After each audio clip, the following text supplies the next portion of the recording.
Welcome to cherry TV Telugu YouTube channel. మొదటగా మన ఛానల్ని చూస్తున్న వారు వెంటనే సబ్స్క్రైబ్ చేసుకుని పక్కనే ఉన్నటువంటి బెల్ ఐకాన్ మీద క్లిక్ చేయండి.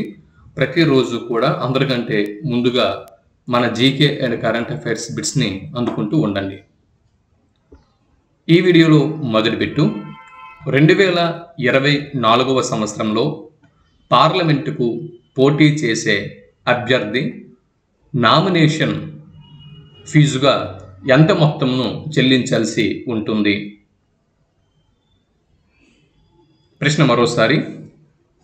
2024వ సంవత్సరంలో 18వ లోక్సభకి జరుగుతున్న ఎన్నికల్లో భాగంగా పార్లమెంటుకు పోటీ చేసే అభ్యర్థి నామినేషన్ ఫీజుగా ఎంత మొత్తంను చెల్లించాల్సి ఉంటుంది? ఆప్షన్ ఏ 10,000 రూపాయలు, ఆప్షన్ బి 15,000 రూపాయలు, ఆప్షన్ సి 20,000 రూపాయలు, ఆప్షన్ డి 25,000 రూపాయలు. వీటిలో సరైన జవాబు ఆప్షన్ డి 25,000 రూపాయలు సరైనటువంటి జవాబు. 2024వ సంవత్సరంలో పార్లమెంటుకు పోటీ చేసే అభ్యర్థి నామినేషన్ ఫీజుగా 25,000 రూపాయల మొత్తంను చెల్లించాల్సి ఉంటుంది. రెండవ బిట్ని ఇప్పుడు మనం చూద్దాం. ఇప్పుడు 2024వ సంవత్సరంలో 18వ లోక్సభకు దీంతో పాటు ఆంధ్రప్రదేశ్ రాష్ట్రంలో అసెంబ్లీ ఎన్నికలు కూడా జరగనున్నాయి. అయితే 2024లో శాసనసభకు పోటీ చేసే అభ్యర్థి నామినేషన్ ఫీజుగా ఎంత మొత్తంను చెల్లించాల్సి ఉంటుంది? డిపాజిట్గా ఎంత మొత్తంను చెల్లించాల్సి ఉంటుంది? ఆప్షన్ ఏ 10,000 రూపాయలు, ఆప్షన్ బి 15,000 రూపాయలు, ఆప్షన్ సి 20,000 రూపాయలు, ఆప్షన్ డి 25,000 రూపాయలు. సరైన జవాబు ఆప్షన్ ఏ 10,000 రూపాయలు సరైనటువంటి జవాబు. 2024లో శాసనసభకు పోటీ చేస్తున్నటువంటి అభ్యర్థి నామినేషన్ ఫీజుగా 10,000 రూపాయలు మొత్తంను డిపాజిట్గా చెల్లించాల్సి ఉంటుంది. మూడవ బిట్ని చూద్దాం. 2024వ సంవత్సరంలో శాసనసభకు మరియు పార్లమెంటుకు పోటీ చేసే ఎస్సీ, ఎస్టీ అభ్యర్థులకు నామినేషన్ ఫీజులో ఎంత శాతం రాయితీ ఇచ్చారు? ప్రశ్న మరోసారి. 2024వ సంవత్సరంలో శాసనసభకు, అలాగే పార్లమెంటు అని రాయడం మర్చిపోయాను, శాసనసభకు మరియు పార్లమెంటుకు పోటీ చేసే ఎస్సీ, ఎస్టీ అభ్యర్థులకు నామినేషన్ ఫీజులో ఎంత శాతం రాయితీ ఇచ్చారు? Option A 10%, option B 25%, option C 50%, option D 60%. వీటిలో సరైన జవాబుని గుర్తించండి. జవాబు ఆప్షన్ సి 50% సరైనటువంటి జవాబు. 2024వ సంవత్సరంలో పార్లమెంటుకు కానీ శాసనసభకు కానీ పోటీ చేసే ఎస్సీ, ఎస్టీ అభ్యర్థులకు నామినేషన్ ఫీజులో 50% ఫీజుని రాయితీగా ఇచ్చారు. నాలుగో బిట్ని ఇప్పుడు మనం చూస్తున్నాం. Bit number 4. భూస్వాములు తమ భూమి కోసం తమ భూమిలో కొంత పేదలకు పంచాలని ఉద్బోధిస్తూ ఆచార్య వినోబా భావే భూదానోద్యమంని ప్రారంభించిన రోజును క్రింది వాటిలో గుర్తించండి. ప్రశ్న మరోసారి. భూదాన ఉద్యమం భారతదేశంలోనే, నాట్ ఓన్లీ ఏపీ అండి, భారతదేశంలోనే భూదాన ఉద్యమం అనగానే మనకు గుర్తుకు రావాల్సినటువంటి వ్యక్తి ఆచార్య వినోబా భావే. అయితే భూస్వాములు తమ భూమిలో కొంత పేదలకు పంచాలి అని ఉద్బోధిస్తూ భూదాన ఉద్యమంని ఆచార్య వినోబా భావే గారు ప్రారంభించిన రోజు క్రింది వాటిలో ఏది గుర్తించండి? Option A 1950 April 11, option B 1951 April 18, option C 1960 April 20, option D 1965 April 25. వీటిలో సరైన జవాబు ఆప్షన్ బి 1951 ఏప్రిల్ 18. ఇది సరైనటువంటి జవాబు. ఆచార్య వినోబా భావే గారు భూదాన ఉద్యమంని ప్రారంభించిన రోజు 1951 సంవత్సరం ఏప్రిల్ 18. 1951 సంవత్సరంలోనే భారతదేశపు మొదటి పంచవర్ష ప్రణాళిక ప్రారంభమయ్యింది. భారతదేశపు మొదటి పంచవర్ష ప్రణాళిక ప్రారంభం అయినటువంటి సంవత్సరమే అదే సంవత్సరము ఏప్రిల్ 18వ తేదీన వినోబా భావే గారు భూదాన ఉద్యమంని ప్రారంభించారు. 5వ బిట్ని ఇప్పుడు మనం చూద్దాం. 5వ బిట్టు, ఆచార్య వినోబా భావే గారు ఏ సమాజం తరపున భూదానోద్యమంని చేపట్టారు? ఆప్షన్ ఏ ఆర్య సమాజం, ఆప్షన్ బి బ్రహ్మ సమాజం, ఆప్షన్ సి సర్వోదయ సమాజం, ఆప్షన్ డి తెలంగాణ సమాజం. వీటిలో సరైన జవాబును గుర్తించండి. జవాబు ఆప్షన్ సి సర్వోదయ సమాజం సరైనటువంటి జవాబు. ఆచార్య వినోబా భావే గారు సర్వోదయ సమాజం తరపున భూదానోద్యమంని చేపట్టారు. 6వ బిట్ని ఇప్పుడు మనం చూద్దాం. Bit number 6. 6వ బిట్టు, ఆచార్య వినోబా భావే ఎక్కడి నుండి భూదానోద్యమంని ప్రారంభించారు? ఆచార్య వినోబా భావే గారు ఎక్కడి నుంచి భూదానోద్యమంని ప్రారంభించారు?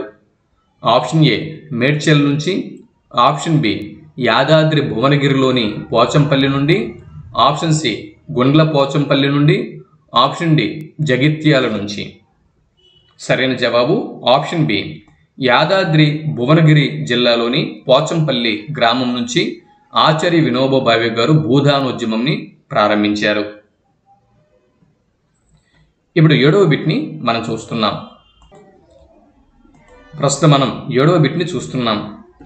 ఆచార్య వినోబా భావే ప్రారంభించిన భూదాన ఉద్యమంలో భాగంగా తనకున్న 3500 ఎకరాల భూమిలో 900 ఎకరాల భూమిని దానం చేసిన మొదటి వ్యక్తి ఎవరు? ఆచార్య వినోబా భావే ప్రారంభించిన భూదాన ఉద్యమంలో ఎవరైనా జమీందారులు, భూస్వాములు భూమిని దానం చేశారా అంటే దానం చేశారు. మరి ఆ విధంగా వారికి ఉన్నటువంటి భూమిలో కొంత భూమిని పేదలకు దానం చేసిన మొదటి వ్యక్తి ఎవరు అన్నది ప్రశ్న.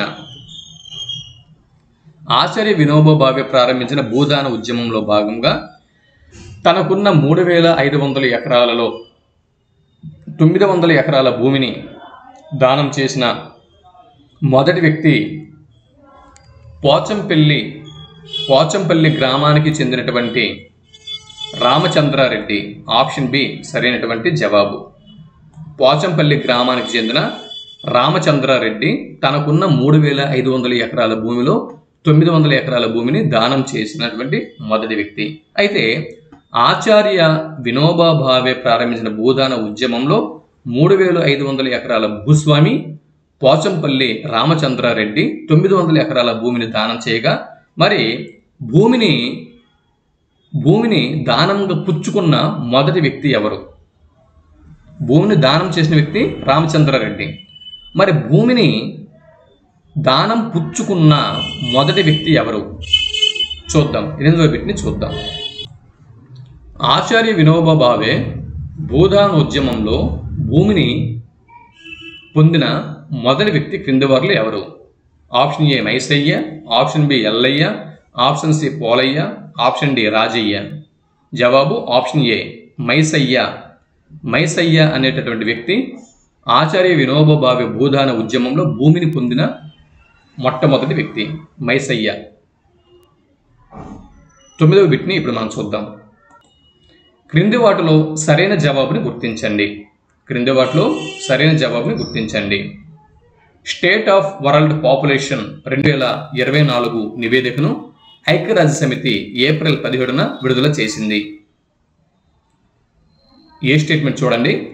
స్టేట్ ఆఫ్ వరల్డ్ పాపులేషన్ 2024 నివేదికను ఐక్యరాజ్య సమితి ఏప్రిల్ 17వ తేదీన విడుదల చేసింది. 2024 ఏప్రిల్ 17వ తేదీన విడుదల చేసింది.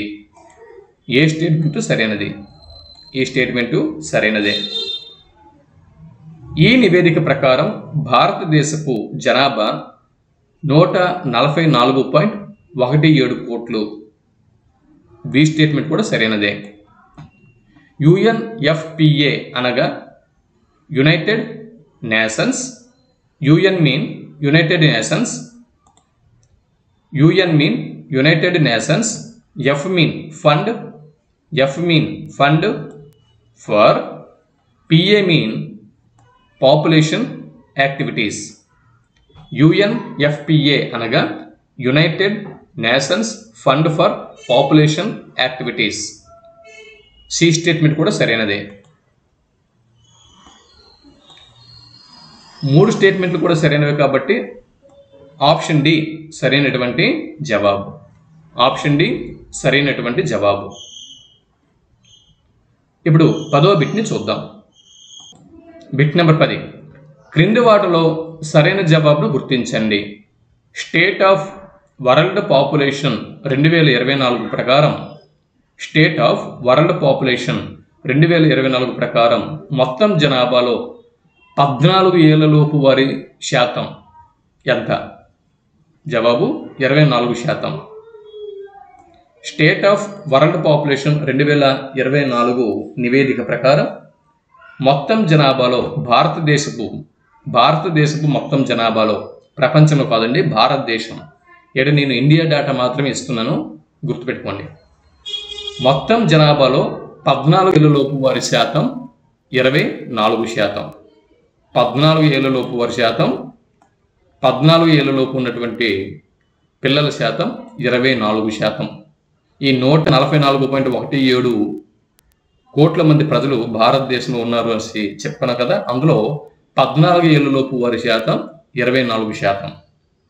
మరి స్టేట్ ఆఫ్ వరల్డ్ పాపులేషన్ 2024 ప్రకారం భారతదేశపు మొత్తం జనాభాలో 15 నుంచి 64 ఏళ్లలోపు అంటే మధ్య వయస్కులు అన్నమాట. 15 నుంచి 64 ఏళ్లలోపు మధ్య వయస్కులు, మిడిల్ ఏజ్ వారి శాతం ఎంత? జవాబు 68%.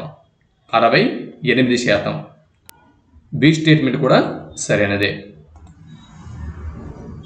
ఇప్పుడు సి స్టేట్మెంట్ని చూద్దాం. మొత్తం జనాభాలో 65 సంవత్సరాలు పైబడిన వారి శాతం ఎంత? 65 సంవత్సరాలు పైబడిన వారి శాతం 7%. 65 ఏళ్ళు పైబడినటువంటి వారి శాతం 7%.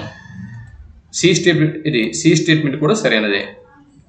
భారతదేశపు మొత్తం జనాభాలో 10 నుంచి 24 సంవత్సరాలు 10 నుంచి 24 సంవత్సరాల మధ్య వారి శాతం 26%. డి స్టేట్మెంట్ కూడా సరైనదే.